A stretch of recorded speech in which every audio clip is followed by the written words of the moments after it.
संस्कृती संवाद या चॅनलमध्ये आपल्या सर्वांचं मनपूर्वक स्वागत आहे. मी सूरज मांढरे. आपण दरवर्षी हनुमान जयंती साजरी करतो, पण साजरी करताना आपल्या मनामध्ये एक प्रश्न नेहमी असतो की हनुमान जयंती म्हणावं की हनुमान उत्सव म्हणावं.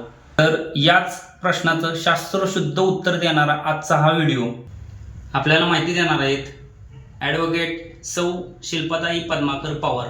तर हा व्हिडिओ शेवटपर्यंत नक्की पहा. सर्वांना नमस्कार. हनुमान जयंतीविषयी आपण थोडक्यात जाणून घेऊया. सर्वप्रथम हनुमान जन्मोत्सव म्हणायचा की जयंती म्हणायची याविषयी जो संभ्रम आहे त्याविषयी जाणून घेऊया. जयंती म्हणजे देवाचा जन्मदिवस, जो साजरा केल्यामुळे आपल्याला जय आणि पुण्य मिळते.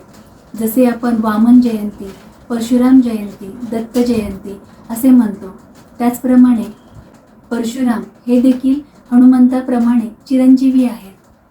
आपण परशुराम जयंती साजरी करतो, म्हणून हनुमान जन्मोत्सव म्हणण्याऐवजी हनुमान जयंती म्हणणेच योग्य आहे. आता आपण मारुतीरायांच्या जन्माविषयी जाणून घेऊया. राजा दशरथाने पुत्रप्राप्तीसाठी पुत्रकामेष्टी यज्ञ केला होता. त्या यज्ञातून अग्निदेव प्रकट झाले आणि त्यांनी राजा दशरथांच्या राण्यांसाठी पायस प्रदान केले. पायस म्हणजे काय? तर पायस म्हणजे खीर, एक प्रकारचा यज्ञातील प्रसाद. ज्याप्रमाणे राजा दशरथांच्या राण्यांनी तपश्चर्या केली, त्याचप्रमाणे अंजनी माताने देखील तपश्चर्या करून पायस प्राप्त केले होते. या प्रसादातूनच मारुतीरायांचा जन्म झाला.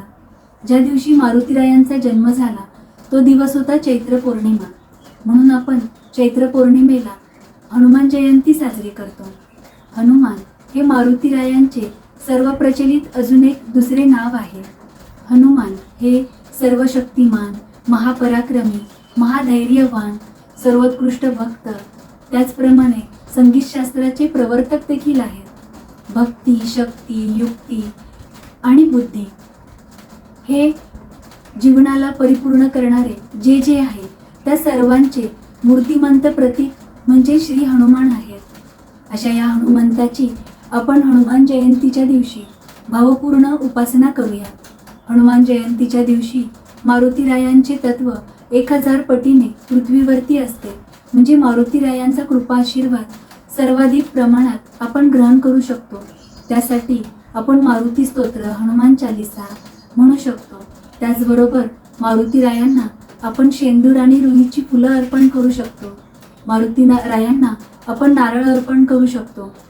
त्याचबरोबर मारुतीरायांचा अधिकाधिक कृपा आशीर्वाद मिळण्यासाठी आपण श्री हनुमते नमः असा अधिकाधिक नामजप करूया. सर्वांना नमस्कार.